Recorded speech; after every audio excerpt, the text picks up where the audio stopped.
So if you're like me, you might be teaching some music classes online this summer, and maybe the fall. I've ended up putting together a pretty good setup that lets me teach music online very effectively, and I wanted to take a little time to show you what it is that I'm using and why. I'll make some hardware recommendations and some software recommendations, but please note that this is not a sponsored video, so all of these recommendations are my own.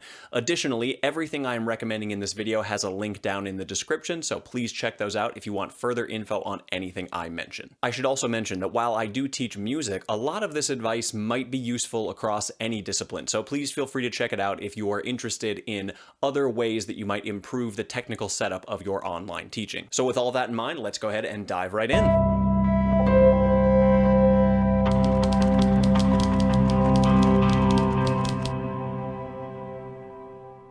Having an audio interface can be a really great way to improve your audio routing options when it comes time to either give lessons online or teach classes or do office hours or whatever it is that you might be doing. I have a Steinberg UR44. I will say that there is a slightly newer version of this interface on the market. This one is a few years old, but it does everything I need it to, so I'm not replacing it at the moment. It's great because it has a couple of dedicated headphone outs. It also has a dedicated output to my speakers on my desk. It has the ability to connect 4 microphones, though in most cases I really only need to use 1. But what's really wonderful about this is that it allows me to send audio, capture it at a higher quality, and really do whatever it is I need to do with it in just about any situation. It also, in this case, comes with an onboard piece of software that runs on my computer, which lets me do equalization and compression to my audio before it gets sent anywhere else.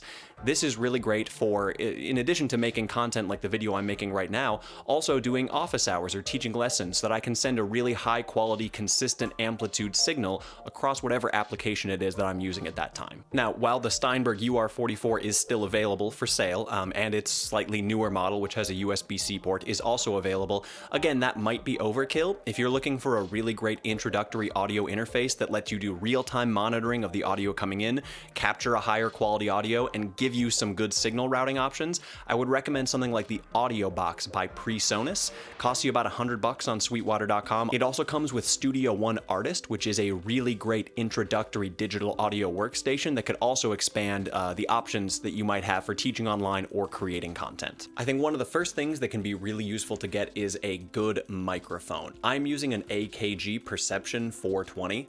It is a very good microphone. It's a large diaphragm cardioid condenser microphone, and it's very good for picking up things like my voice for this video or when I'm creating online lectures. I will say it is potentially a little bit overkill in some respects. Some other options that you might consider are something like the SM58, which is an inexpensive and incredibly durable microphone. It will be great for picking up your voice, and it will be incredibly higher quality than any sort of built-in microphone on a webcam or a laptop or other type of computer or tablet, phone, whatever you might be. Really, one thing to take away is that any external microphone is probably going to get you significantly higher audio quality than any microphone that is built in with a device. Another good option would be something like the Blue Yeti, which is a USB microphone, and a few different companies, including like Audio-Technica and Shure, they also make USB microphones, and those are worth considering because they sort of work like a microphone audio interface hybrid. Something that's really great about a USB microphone like the Blue Yeti is that you're really getting an audio interface microphone hybrid.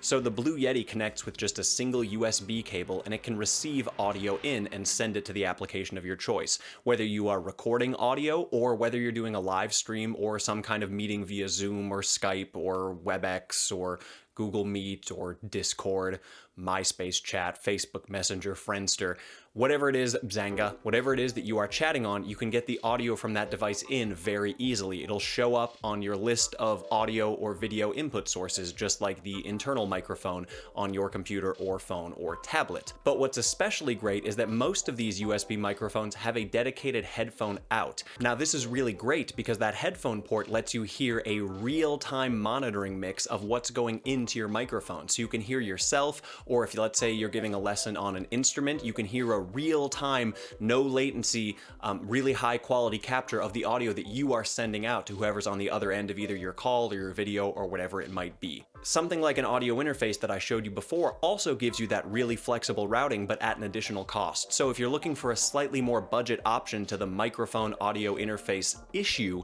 a USB microphone, and in this case something like the Blue Yeti, can be a really good choice, so you might look out for something like that. To go with my microphone, I also have an onboard desk boom, in this case one that can bend and move into positions that I want really quickly. It's a spring-loaded one. At least for me, given how often I do stuff like this thing is really nice to have. I can just push the microphone out of the way when I'm done, and I can bring it in anytime that I need. So for me, that's really, really useful. Might again be overkill for you, but let's say that you're giving an instrumental lesson. This might be really great to position the microphone in a better location for whatever instrument it is that you are performing on. So something like a French horn or a bassoon, instruments that are a little more difficult to get a good signal capture on, it could be great to help you get the mic in the position that you want. A regular mic stand would also be just fine. I just happen to get one that attaches to my desk. And as you can see, I actually screwed this one into the desk so that it's a really solid base. Wearing a good pair of headphones is also really important. I use the Sennheiser HD280 Pros. Now these are fairly high quality headphones that aren't tremendously expensive, but they're also really comfortable to wear for long stretches, which is one of the reasons why I use them. But please keep in mind, if you are doing any kind of online discussion, you should always be wearing headphones. You're going to have feedback issues, and you never want to be that one person that's not wearing headphones and is causing the audio quality to go down for everyone. One of the best things that I've added to my setup for teaching online in the very recent past was a tablet for drawing, and I got the Wacom One Tablet. This thing is really wonderful because it's not like some of the other Wacom tablets where it's just sort of a black solid writing surface and you have to look at the screen to see what you're doing. This is a full-fledged secondary monitor that has an HDMI input, and I connect it to my computer, and it has a great pen that comes with it, and it lets me draw things on it in real time, and it draws very, very well. The feel and touch of it compared to writing on like an actual whiteboard or on pen and paper is tremendously similar.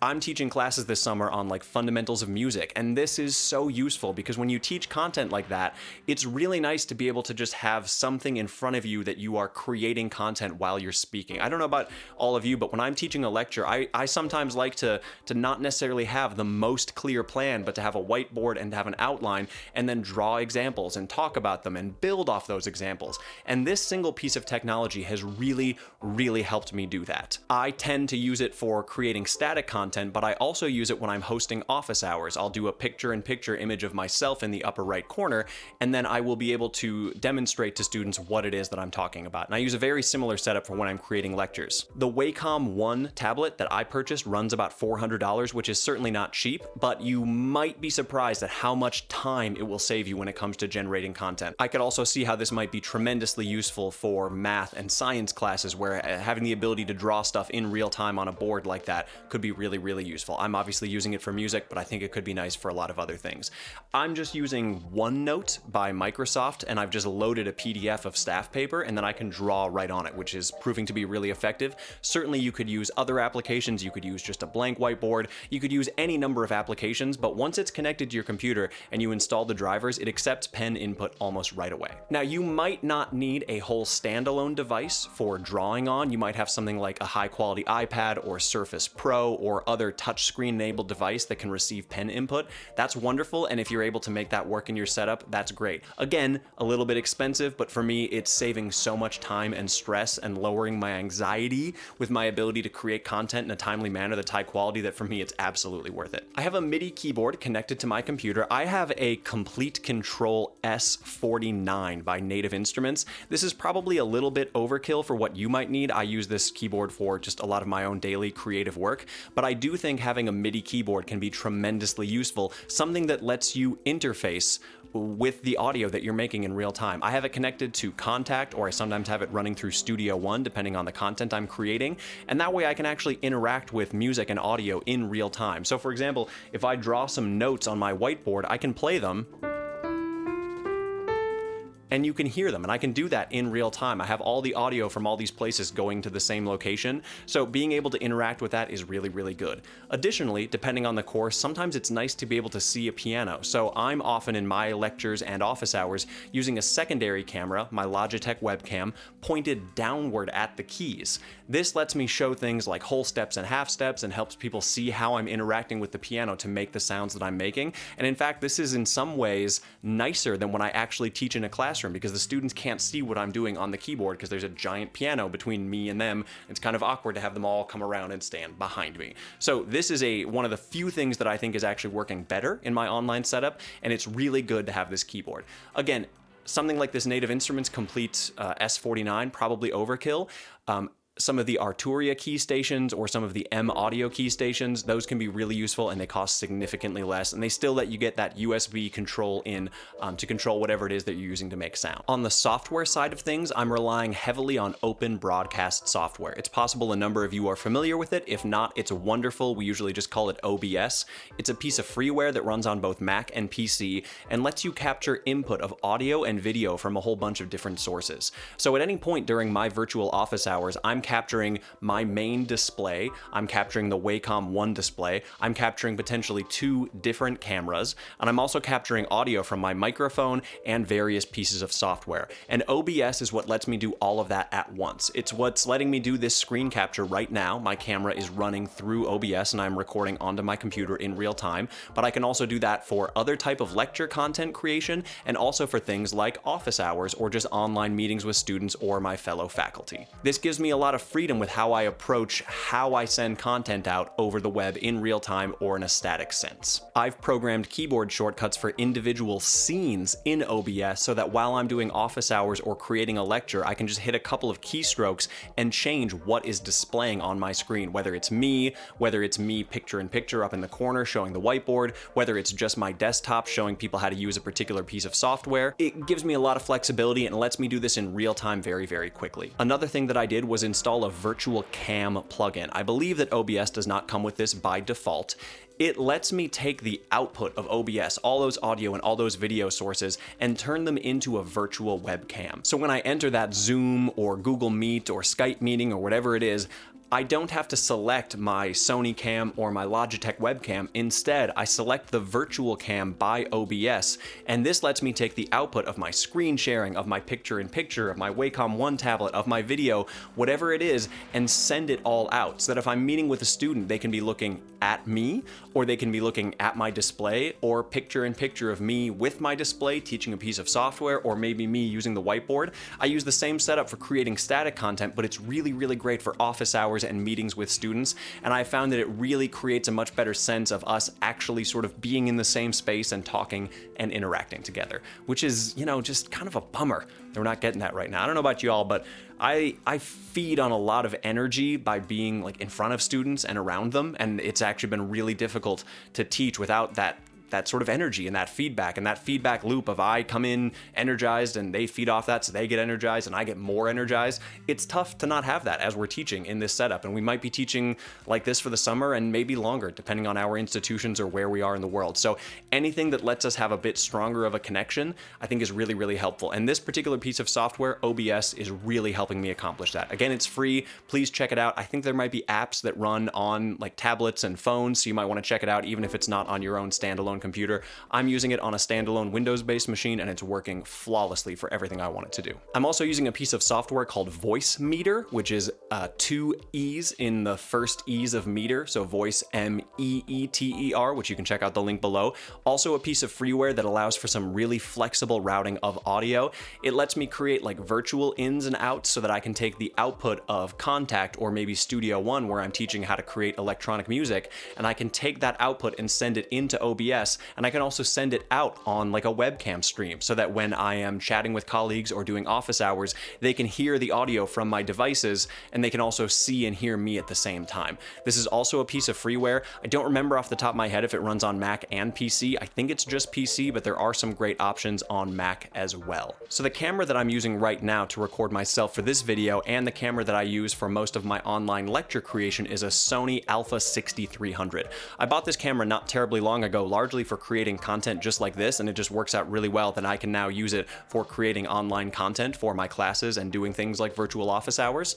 It's a really nice camera. It's one of the lowest price cameras that can film in 4K, which is one of the reasons I bought it. Right now I'm just using the kit lens that comes with it, which is a variable focal length lens, and it looks like this, and honestly I think it works pretty well. It's a huge jump in quality compared to a webcam. This again might be overkill for you, but if you are looking for a digital camera, one that can give you a much higher quality video capture for either creating static content like this or real-time streaming content, the Sony a6300 is a really great option, and there are a ton of other mirrorless digital cameras and DSLRs at that price point. I'm sure that you can find online as well. Now, the output of my Sony a6300 is a micro HDMI cable. I have the output from my HDMI on the Sony going into a capture card.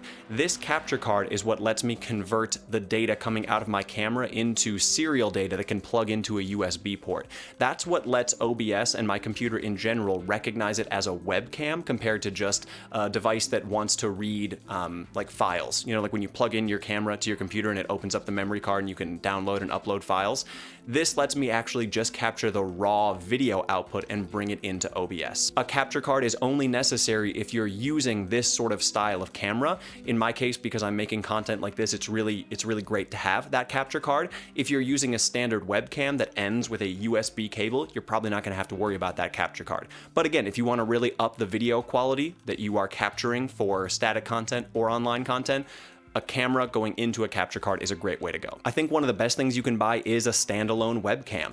The cameras that come built into tablets and phones and laptops are usually not that great, and they're also connected to the often terrible internal microphones. So I just have this little Logitech 720p webcam that I've had for a number of years. I don't even know if this exact model is for sale anymore, but current Logitech webcams, really nice ones, cost about $100, and that might be one of the single best things that you can purchase to really improve your ability to create and teach online. You're going to get a significantly better microphone compared to the one that's built into a tablet, phone, or laptop, and you're also going to get significantly higher quality video. Now, of course, it's not as high a quality as the video that I'm showing you right now from my Sony camera, but it's a lot better than if I was using the internal camera on my laptop or phone or tablet. So any Logitech or similar brand webcam in the ballpark of $50 to $150 is going to help you tremendously. Okay, the final couple things I'm going to say.